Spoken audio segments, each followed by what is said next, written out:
Hello दोस्तों, आप सभी का ऑल अबाउट सोसियस में स्वागत है। और दोस्तों, आप लोगों को अभी अगर अपडेट होंगे यूपी पीजीटी से रिलेटेड, यूपी पीजीटी की जो भी एग्ज़ाम से रिलेटेड प्रोसेस चल रहे हैं, अगर उससे आप लोग अपडेट होंगे तो भी एक उम्मीद आप लोगों को होगी कि हाँ, आगामी कुछ महीनों में परीक्षा हो सकती है। चाहे ये हम नहीं कह सकते हैं कि 2 महीने में हो जाएगी या फिर 4 महीने में होगी या फिर 6 महीने में होगी, लेकिन ऐसा लग रहा है कि हाँ, अभी फिर भी हमारे पास टाइम है और हम लोगों को एक बार फिर से जो एक शिथिलता आ गई थी तैयारी करने में, वो थोड़ा जोर पकड़ना चाहिए और हमें तैयारी अच्छे से करनी चाहिए। अगर यूपी पीजीटी की बात करें तो काफ़ी आप लोगों में से साथी हैं जिन्होंने सपोर्ट किया था कि मैम जो कॉम्पिटिटिव सीरीज़ है, कंपटीशन बेस्ड जो मटेरियल होते हैं वो आप प्रोवाइड करवाया करिए। तो वहीं पे अगर कुछ साथियों की बात करें तो वो लोग इग्नू बेस्ड जो मटेरियल होते हैं उसको ज़्यादा प्रेफर करते हैं कि मैम प्लीज़, बाकी तो हमें मटेरियल मिल जाते हैं लेकिन जो इग्नू बेस्ड मटेरियल हैं उनको आप प्लीज़ प्रैक्टिस करवा दिया करिए या प्रेफर करिए या वो हम लोगों तक पहुंचाइए कंटेंट। तो मैं आप लोगों को ये बता दूं कि ये हम लोग एक नई सीरीज़ प्रारंभ करेंगे यूपी पीजीटी, स्पेशली इसी से डेडिकेटेड यूपी पीजीटी सीरीज़ में मैं आप लोगों को ये क्लियर कर दूं कि जो भी विभिन्न प्रतियोगी परीक्षाओं से संबंधित पुस्तकें हैं उससे कंटेंट हम लोग इकट्ठा करेंगे और साथ ही जो इग्नू का कंटेंट है, अर्थात जो कॉम्पिटिटिव है और प्लस इग्नू का है, इन दोनों कंटेंट को हम लोग कंपाइल करेंगे एक साथ कंबाइंड करके, प्लस साथ में जो भी पिछले वर्षों के प्रश्न पूछे गए हैं पीजीटी में, तो उन सारी चीज़ों को एक साथ लेते हुए और एक लेक्चर जो है एक एक करके हम लोग एक एक टॉपिक पे इस तरीके से डिस्कस करेंगे। तो यहाँ पे मेरी क्या स्ट्रेटेजी है वो तो मैं बता दी हूँ। साथ में यदि आप लोगों को भी अगर लग रहा है कि हमें कुछ और भी ऐड करना चाहिए तो आप लोग हमें कमेंट करके ज़रूर बताइएगा, क्योंकि मैं अब मुझे नहीं लगता है कि बहुत ज़्यादा देर करना चाहिए। अब अगर आपसे भी टाइम है, अगर हम लोग एक डेडिकेशन वे में अगर हम लोग अच्छे से थोड़ा सा तैयारी करते हुए आगे को बढ़ेंगे तो हमें लगता है कि जो यूपी पीजीटी का एग्ज़ाम है, एग्ज़ाम होने तक में हम लोगों की बहुत ही अच्छी तैयारी हो जाएगी। अच्छा, साथ ही मैं ये कह दूं कि यहाँ पे आज जो है, आज का लेक्चर किसी भी टॉपिक से रिलेटेड नहीं है, बल्कि आखिर में समाजशास्त्र का यूपी पीजीटी में सिलेबस क्या है हम लोग उस पर डिस्कस करने वाले हैं। और जैसा कि आप लोगों को पता है कि सिलेबस सिर्फ हमारे सामने अगर एक पेज का है और क्या हम उस एक पेज में जितना टॉपिक दिया है उतना कवर कर लेंगे तो क्या हमारा एग्ज़ाम निकल जाएगा, ऐसा आप लोग अगर सोचते हैं तो बहुत गलत है। ऐसा नहीं होता है। सिलेबस जो होता है वो अपने आप में बहुत ही ज़्यादा वास्ट होता है। हम ऐसा नहीं कर सकते, हमें यहाँ दिख रहा है मुश्किल से हाफ पेज का ये सिलेबस है, क्या इतने में हम यूपी पीजीटी का एग्ज़ाम निकाल सकते हैं? नहीं निकाल सकते हैं। इसके पीछे रीज़न क्या होता है? क्योंकि हम लोग जो हैं वो सिलेबस को सही से समझ ही नहीं पाते हैं। सिलेबस को सही से समझ लें अगर, तो हमारी ये मान लीजिए कि 50% प्रिपरेशन पहले ही हो जाएगी। क्योंकि जब अगर हम ये पता है कि हमें पढ़ना क्या है और फिर हम उसके अनुसार पढ़ते हैं, अगर हमें लक्ष्य पता है कि हमें क्या चीज़ अचीव करना है और जब वो हम सोच के जब पढ़ते हैं और करते हैं तो हमें टारगेट भी अचीव हो जाएगा। तो यहाँ पे अगर सिलेबस की बात करें तो आप लोगों को लगता होगा कि हाफ पेज का सिलेबस है, इसमें है क्या? समाजशास्त्र का अर्थ, विषय वस्तु, उत्पत्ति, विकास, यही सब है। कुछ थिंकर्स हैं उनको हम पढ़ लेंगे और कुछ इससे संबंधित जो कथन होंगे या किन विचारकों ने क्या कहा है, किन की क्या पुस्तकें, बस इतना पढ़ लेंगे, हमारा सोशियोलॉजी का जो सिलेबस है वो कंप्लीट हो जाएगा। तो ये आप लोगों की बहुत बड़ी गलतफहमी है। आज हम लोग एक एक टॉपिक को अच्छे से डिस्कस कर लेते हैं। सिलेबस आखिर में हमें क्या बता रहा है, हमें क्या पढ़ना चाहिए, ये आप लोगों को बिल्कुल क्लियर होना चाहिए। चलिए हम लोग देखते हैं। तो समाजशास्त्र का अर्थ, विषय वस्तु, क्षेत्र, तो ये 3 टॉपिक जो हैं ये आप लोग देखेंगे कि विभिन्न जो विचारक हैं उन्होंने इनकी परिभाषाएं बताई हैं कि आखिर में समाजशास्त्र का मीनिंग क्या होता है, इसकी विषय वस्तु को हम किस प्रकार से लेंगे। बहुत सारे विचारक हैं, जैसे कि आप लोग देखेंगे कि वो चाहे जॉर्ज सिमेल हो, चाहे एमिल डर्कहाइम हो, चाहे ऑगस्ट कॉम्टे, खुद समाजशास्त्र के पिता हैं, तो इन्होंने भी समाजशास्त्र के अर्थ विषय वस्तु को के बारे में डिस्कस किया है, बताया है। वहीं पे चाहे हम अन्य और विचारक जॉनसन हैं, फिर अगर हम देखें तो मॉरिस जिन्सबर्ग हैं, विभिन्न विचारक हैं जिन्होंने समाजशास्त्र के अर्थ और विषय वस्तु की बात करें तो उनके बारे में बताया है। समाजशास्त्र की उत्पत्ति एवं विकास की बात करें तो समाजशास्त्र का आखिर में डेवलपमेंट कैसे हुआ है, इसमें आप लोग समाजशास्त्र के पूरे इतिहास को समझने की ज़रूरत है, जिसमें आप लोग अगर लगता होगा कि टेनिस कोर्ट की जो शपथ है वो तो हमको यहाँ कहीं टॉपिक में दिखा नहीं कि कभी पूछ सकता है, लेकिन आप लोगों को ये नहीं पता है कि समाजशास्त्र की उत्पत्ति एवं विकास में वो टॉपिक भी इंक्लूड हो जाएगा। तो यहाँ पे आखिर में फ्रांसीसी रिवॉल्यूशन कैसे हुआ था, फ्रांसीसी क्रांति जो है, औद्योगिक क्रांति कैसे हुई थी, जो टेनिस कोर्ट की शपथ है उसकी क्या भूमिका रही है, किन किन चरणों में समाजशास्त्र की उत्पत्ति हुई है, कैसे समाजशास्त्र आज के स्टेज तक पहुंचा है, इस प्रकार से ये आप लोगों को विभिन्न टॉपिक को कवर करना है। तो सिर्फ आप लोग समाजशास्त्र की उत्पत्ति एवं विकास टॉपिक जो है वो कवर कर पाएंगे।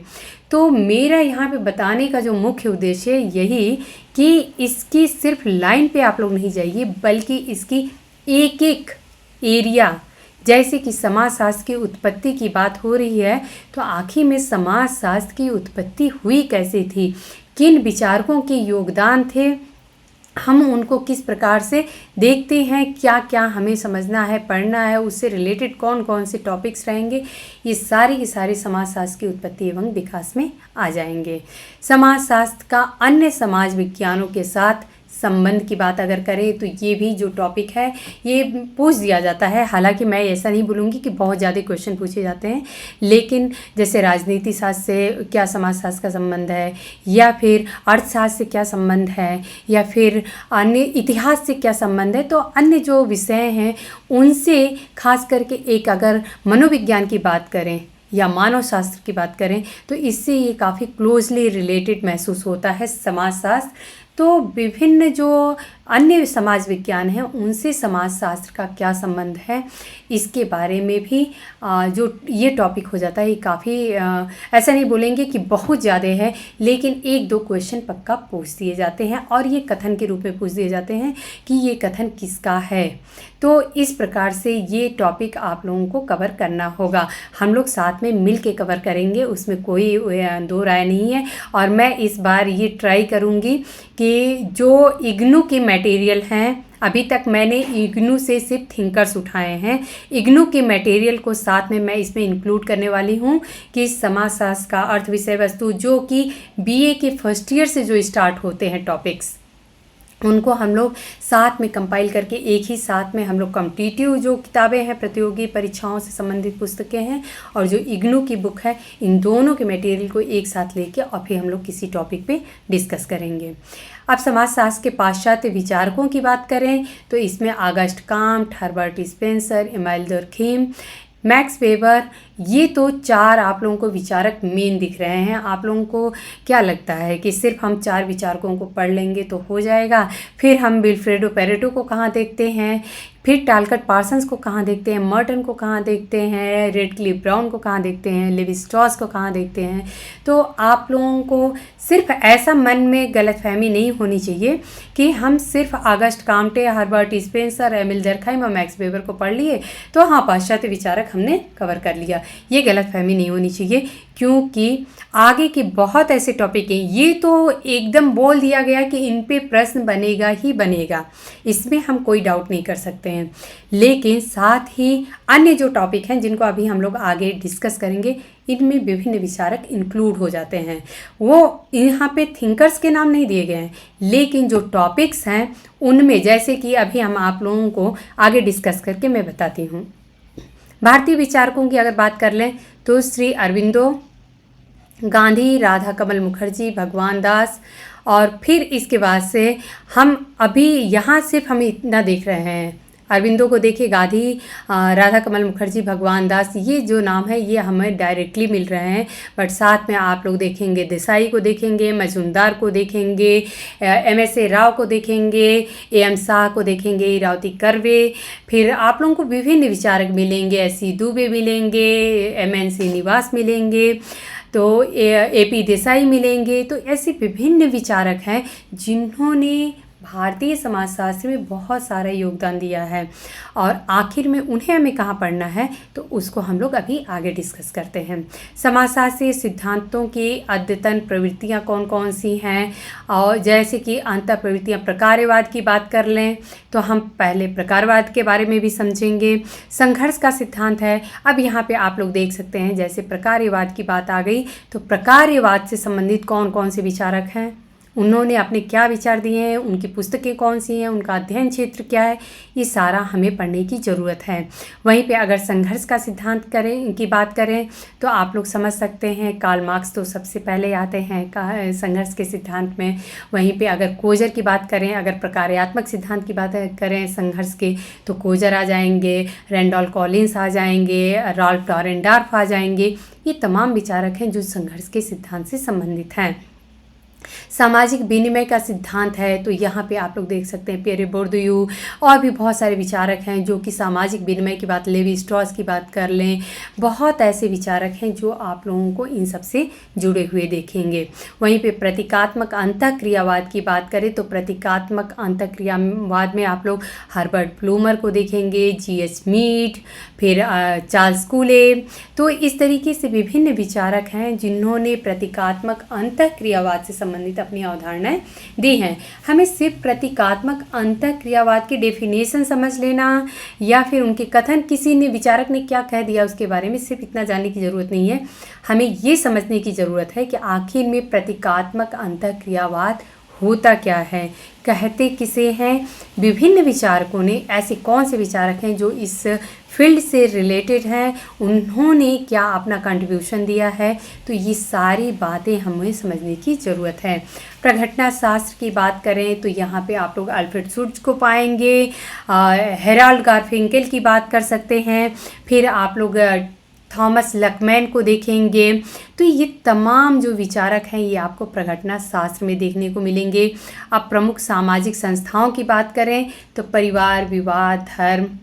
जो है, ये तीनों टॉपिक अगर आप देख सकते हैं तो इसमें आप लोग देखेंगे कि जो इरावती कर्वे हैं इन्होंने परिवार पे बहुत काम किया है, या फिर AM शाह की बात करें, या रिलीजन की अगर हम बात कर लें तो रिलीजन में यहाँ पे फिर से हमें मैक्स वेबर देखने को मिलेंगे, एमिल डर्कहाइम देखने को मिलेंगे, या फिर भारत में धर्म पे किसने क्या अध्ययन किया है, वो सारे विचारकों को भी हमें देखना समझना पड़ेगा। प्रमुख जो सामाजिक प्रक्रियाएं हैं तो सहयोग, संघर्ष, इन सबको हमें देखने की ज़रूरत है कि विभिन्न विचारकों ने इनके बारे में क्या कहा है। प्राथमिक अवधारणाएं जो है ये कौन कौन सी हैं, जैसे कि सामाजिक समूह है जो सोशल ग्रुप है, विभिन्न विचारकों के विभिन्न कथन मिलेंगे, उन विचारकों से संबंधित उनकी पुस्तकें मिलेंगी। समिति क्या होती है, संस्था क्या होती है, समुदाय, सामाजिक स्तरीकरण, भौगोलिक पर्यावरण एवं मानव समाज, संस्कृति एवं व्यक्तित्व, समाजीकरण, सामाजिक नियंत्रण, सामाजिक परिवर्तन, ये सारे जो टॉपिक हैं, बेसिक टॉपिक्स जो देखेंगे आप लोग, तो इसमें विभिन्न विचारकों ने अपने विचार दिए हैं और जिसे हमें काफ़ी वास्ट पढ़ने की ज़रूरत है, काफ़ी डीप पढ़ना पड़ेगा। वहीं पे हिंदू सामाजिक संगठन की बात करें तो इसमें वर्णाश्रम, धर्म, पुरुषार्थ, संस्कार, कर्म का सिद्धांत, हिंदू विवाह एवं संयुक्त परिवार, मुसलमानों में विवाह कैसे होता है एवं उसमें परिवार कैसे पाई जाती है, जाति व्यवस्था क्या रही है हमारे भारत की, जजमानी व्यवस्था के बारे में विभिन्न विचारकों ने क्या कहा है, जैसे कि सबसे पहला नाम आ जाता है विलियम वाइजर का। नातेदार संगठन की बात है, अनुसूचित जाति, अनुसूचित जनजाति एवं अन्य पिछड़े वर्ग से संबंधित समस्याएं कौन सी हैं हमारे देश में। ये टॉपिक अपने आप में सिर्फ एक लाइन बता रहा है, लेकिन कितना वास्ट टॉपिक है ये आप लोग इमेजिन खुद करके सोचिए कि जो अनुसूचित जातियां हैं, अनुसूचित जनजातियां हैं या फिर अन्य पिछड़े वर्ग हैं, इनकी आखिर में समस्याएं कौन कौन सी हैं, इनसे संबंधित कौन कौन से आर्टिकल होते हैं, अनुच्छेद होते हैं, और फिर किस प्रकार से संविधान में उसके लिए प्रावधान बनाया गया है कि तमाम टॉपिक जो हैं वो इन्हीं के अंतर्गत आ जाता है। भारतीय स्त्रियां एवं उनसे संबंधित जो समस्याएं हैं, तो यहाँ पे भारतीय स्त्रियों के बारे में किन विचारकों ने अध्ययन किया है, बहुत ऐसी महिला विचारक रही हैं, उन्होंने भी अध्ययन किया है, तो उन्हें भी हम लोगों को समझना जरूरी है। ग्रामीण परिवर्तन एवं विकास की बात करें तो आप लोग देख सकते हैं कि ग्रामीण की जो परिस्थिति है, जो भी हम देखें, अगर ग्रामीण समाज की बात करें तो वहाँ पे बहुत ऐसे चेंजेस देखने को मिल रहे हैं, बहुत ऐसे डेवलपमेंट हो रहे हैं